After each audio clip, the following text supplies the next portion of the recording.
Hello guys, welcome back to my YouTube channel. अगर आप हमारे चैनल पर नए आए हो तो प्लीज़ चैनल को सब्सक्राइब करना ना भूले। तो चलिए बिना टाइम को वेस्ट करते हुए आज की कहानी की शुरुआत करते हैं। कहानी की शुरुआत में हम एक लड़की को देखते हैं जिसका नाम होता है सबीना, जो जॉनी नाम के एक लड़के के साथ बात कर रही होती है। बातों ही बातों में वो उसे कर्टन से बांध देती है। जब जॉनी के गार्ड ये देखकर अलर्ट होते हैं तो जीन उन पर हमला कर देती है, जिसके बाद वो जॉनी के अकाउंटेंट की हेल्प से उसके सेफ में से कुछ इंपॉर्टेंट डॉक्यूमेंट्स निकाल लेती है। तभी वहाँ उनका सुपीरियर जॉन आ जाता है, जो सबीना और जेन को एंजल्स कह के बुलाता है और वो उन्हें वहाँ से जाने के लिए कहता है। जल्दी में होने की वजह से जेन और सबीना वहाँ से निकल जाते हैं। इसके बाद जॉन जॉनी से कुछ बातें करने लगता है। 1 साल बाद हमें एलिना नाम की एक इंजीनियर दिखाई जाती है जिसने कैलेस्टो का इन्वेंशन किया होता है। कैलेस्टो एलेक्सा के जैसा ही एक डिवाइस होता है। वो कैलेस्टो को लेकर अपने मैनेजर फ्लेमिंग के पास जाती है। वो उससे कहती है कि कैलेस्टो को अभी लॉन्च नहीं किया जा सकता, इसे एज अ वेपन भी इस्तेमाल किया जा सकता है, लेकिन फ्लेमिंग उसकी बात नहीं मानता और उसे बाहर जाने के लिए कहता है। बाहर निकलते हुए एलिना को एक लड़की मिलती है जो उसे टाउनशेन एजेंसी का कार्ड देते हुए कहती है कि उसे इसकी जरूरत जल्दी पड़ेगी। दूसरी तरफ जॉन टाउनशेन एजेंसी पहुंचता है जहां उसके कामकाज आखिरी दिन होता है। उसके बाद हम एलिना को देखते हैं जो कैलेस्टो के प्रेजेंटेशन की तैयारी कर रही होती है। तभी वहाँ फ्लेमिंग आगे आ जाता है और उसकी जगह वो खुद ही कैलेस्टो के बारे में बताने लगता है। अलेक्जेंडर जो उनका बॉस होता है वो काफी खुश होता है और वो डिक्लेयर कर देता है कि कैलेस्टो बिल्कुल सेफ है। एलिना समझ जाती है कि अलेक्जेंडर को कैलेस्टो के खतरे के बारे में भी नहीं पता है। कहानी में हम आगे देखते हैं कि जब जेन बोसली के साथ ट्रेनिंग कर रही होती है, बोसली उसे नए असाइनमेंट के बारे में बताता है। इसके लिए वो सबीना को भी बुलाता है। नेक्स्ट डे हमें पता चलता है कि वो असाइनमेंट कोई और नहीं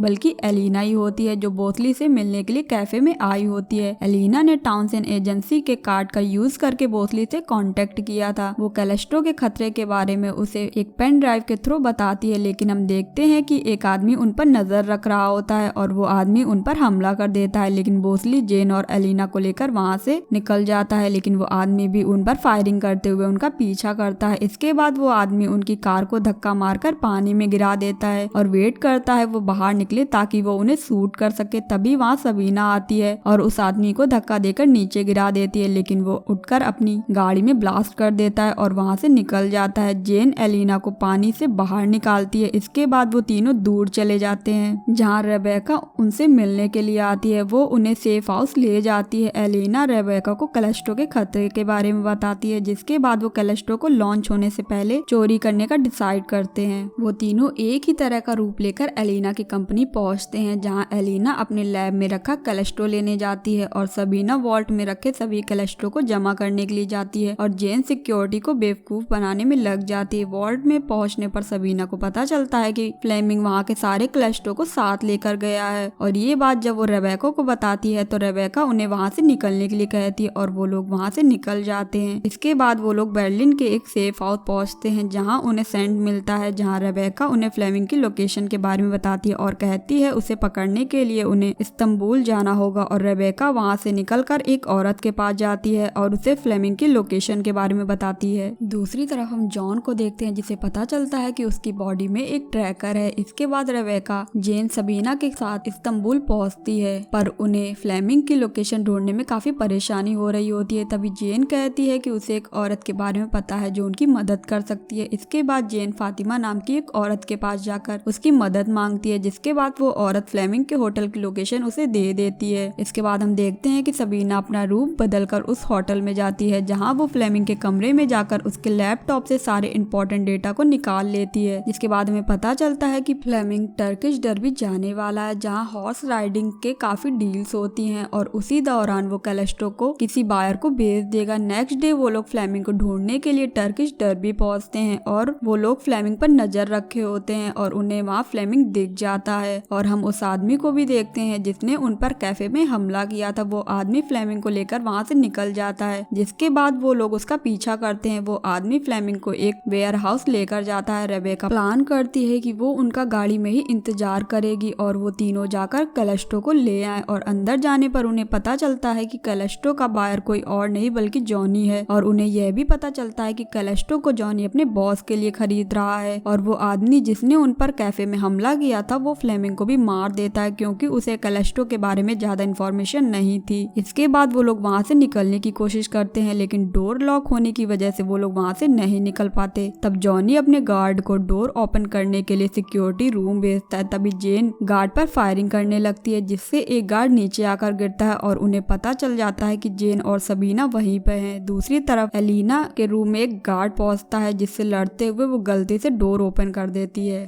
और जॉनी वहाँ से भाग निकलता है। फिर वो तीनों भी वहाँ से निकलकर सेफ हाउस पहुँचती हैं। वहाँ पहुँचने पर भी रेबेका उन्हें नहीं मिलती, जिस पर सबीना शक करती है। लेकिन तभी एलिना को एक फोन आता है, जिस पर जॉन उसे आगाह करता है और वहाँ से निकलने के लिए कहता है। जैसे ही वो तीनों वहाँ से निकलते हैं, वहाँ एक ब्लास्ट होता है और वो तीनों जख्मी होकर वहाँ गिर जाते हैं। एलिना को ज्यादा चोट ना लगने के कारण वो उठकर बाहर निकलती है, जहाँ रेबेका उसके सामने गन लेकर खड़ी होती है। तभी जॉन वहाँ आता है और वो रेबेका को मार देता है और वो एलिना को सेफ्टी के साथ लेकर वहाँ से चला जाता है। जब जेन को होश आता है तो वो सबीना को उठाकर फातिमा की क्लिनिक जाती है, जहाँ उसे भी होश आ जाता है, जिस पर जेन उससे बताती है कि एलिना को ढूंढने के लिए उसने अपने एक दोस्त सेंट को भी बुलाया है। तभी हम देखते हैं कि सेंट के साथ रेबेका भी वहाँ पहुँचती है। वो जेन को बताती है कि आर्मर पहनने की वजह से उसे गोली नहीं लगी। वो कहती है कि धोखेबाज वो नहीं है बल्कि कोई और है। दूसरी तरफ जॉन एलिना को अलेक्जेंडर के कंपाउंड लेकर जाता है और उसके कमरे से बाहर निकलते टाइम वहाँ हॉर्डेक आ जाता है, जिसके हाथ में कैलेस्टो होता है, जिसे देख एलिना समझ जाती है कि इन सब चीजों के पीछे जॉन है। दूसरी तरफ रेबेका एलिना को बचाने का प्लान बताती है। वो कहती है कि अलेक्जेंडर के कंपाउंड में कैलेस्टो की खुशी में पार्टी रखी गई है और एलिना भी वही है। यहाँ हॉर्डेक एलिना के गले में लीश डालकर अलेक्जेंडर के ऑफिस ले जाता है, जहाँ केवल जॉन ही मौजूद होता है। जहाँ जॉन उसे कैलेस्टो को उसके मुताबिक बदलने के लिए कहता है, लेकिन एलिना उसे मना कर देती है और वो कहती है कि एंजल्स उसे बचाने जरूर आएंगी। और हम देखते हैं कि दो एंजल्स एलिना को बचाने के लिए पार्टी में पहुंच जाती हैं। दूसरी तरफ अलेक्जेंडर एलिना के कमरे में पहुंचता है, जिससे एलिना को पता चलता है कि कहीं ना कहीं वो भी इन सब में शामिल है। जॉन अलेक्जेंडर से उसका एक्सेस लेता है। तभी अलेक्जेंडर को उसके सेफ तक एक्सेस किए जाने का एक नोटिफिकेशन आता है, जिस पर जॉन हॉर्डेक को उसे देखने के लिए भेजता है और एलिना से उसे एक्सेस देने के लिए कहता है। एलिना मना करती है तो जॉन उसके दोस्त को लाता है, जिसने उसे किडनैप किया होता। उसे देखते ही एलिना जॉन को एक्सेस दे देती है, जिसके बाद जॉन कैलेस्टो का ब्लास्ट ऑन करके अलेक्जेंडर को वहां से लेकर चला जाता है, जिससे घबराकर एलिना वहां से निकलने के लिए कीज ढूंढने लगती है। हॉर्डेक जब सेफ चेक करने के लिए पहुंचता है तो एंजल्स उस पर हमला कर देती हैं। लड़ाई के बीच में सबीना उसके जेब से कीज निकाल लेती है और एलिना को बचाने के लिए पहुंच जाती है, जहां वो उसे कमरे से बाहर निकाल लेती है। जेन हॉर्डेक से लड़ते हुए पार्टी में पहुंच जाती है। हॉर्डेक जैसे जेन पर हमला करने के लिए आगे बढ़ता है और उसका पैर स्लिप होने की वजह से वो डेकोरेशन पर गिरकर मर जाता है, जो देखने जॉन आगे आता है और रेबेका उसे पकड़ लेती है, लेकिन जॉन उसे धक्का देकर नीचे गिरा देता है और अपने गार्ड से उसे पकड़ने के लिए कहता है। लेकिन तभी रेबेका कुछ इशारे करती है और लाइट्स ऑफ हो जाती हैं। जब लाइट ऑन होती है तो जॉन देखता है कि उसके सारे गार्ड नीचे पड़े हैं और एंजल्स ने उन्हें गेस्ट के रूप में घेर रखा है और उसे जॉनी का रेबेका के साथ मिले होने का भी पता चलता है। इसके बाद एंजल्स कंपाउंड से बॉडी उठाने लगती हैं। इसके बाद जेन सबीना एलिना को साथ लेकर जाती है, क्योंकि वो भी एंजल्स बनेगी। इसके लिए उसे ट्रेनिंग करनी होगी। मूवी के लास्ट में एलिना को ट्रेनिंग के बाद एंजल्स बना दिया जाता है, जिसके लिए उसे टैटू भी मिलता है। तो स्टोरी यहीं एंड होती है। स्टोरी अच्छी लगी हो तो प्लीज वीडियो को लाइक और चैनल को सब्सक्राइब करना ना भूलें।